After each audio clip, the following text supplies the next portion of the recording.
Découvrir la culture et la science tout simplement et en t'amusant, alors bienvenue à toi sur le podcast de Culture Express.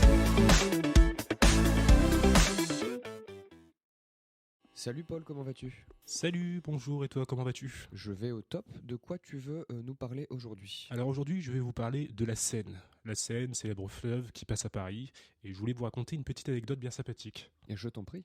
Eh bien, allons-y. Alors, imaginons que vous êtes à Paris, vous êtes un touriste, et là, vous découvrez avec stupeur qu'on vous dit que, en fait, ce n'est pas la Seine qui passe à Paris, mais un autre fleuve. Allez, c'est parti. Donc, ce n'est pas la Seine qui passe par Paris, mais du coup, c'est l'Yonne. Je vais vous expliquer tout ça. En fait, on vous a toujours dit que la Seine coulait à Paris, mais malheureusement, ce n'est pas totalement vrai. Je vous explique.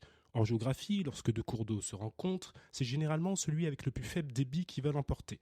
Et ça, c'est une règle qui s'applique en hydrogéographie. Je vous explique cette règle rapidement. La règle est qu'en fait, le cours d'eau avec le plus faible débit est considéré comme l'affluent de l'autre. Et donc en fait, cette règle va donc devoir s'appliquer pour le fleuve parisien. Un affluent, c'est quoi ? En fait, un affluent, c'est un cours d'eau qui va se jeter dans un autre. Donc, le lieu où le cours d'eau va se jeter, en fait, c'est ce qu'on appelle le confluent. Donc du coup, au niveau de Paris, la Seine va rencontrer un fleuve qui s'appelle l'Yonne, et donc l'Yonne a un débit de 92 mètres cubes. Donc, c'est l'Yonne qui passe dans la capitale et non la Seine. Imaginez-vous que finalement, depuis un certain moment, on vous dit qu'en fait c'est la Seine qui passe par Paris.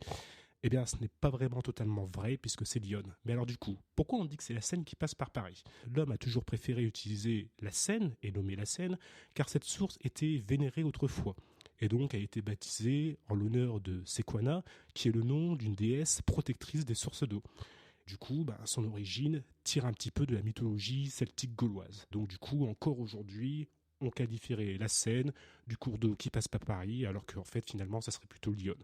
Et bien voilà, maintenant tu sais, la chanson de Vanessa Paradis avec la Seine, du coup, tu peux chanter que c'est plus la Seine, mais ça s'appelle l'Yonne. Si tu veux retrouver ce podcast, tu peux le retrouver en écoutant 87.fm Radio Campus, ou bien directement sur ma chaîne Sciences et Géo Buissonnière.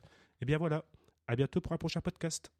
Merci Polo pour cette première chronique d'une longue série de chroniques scientifiques.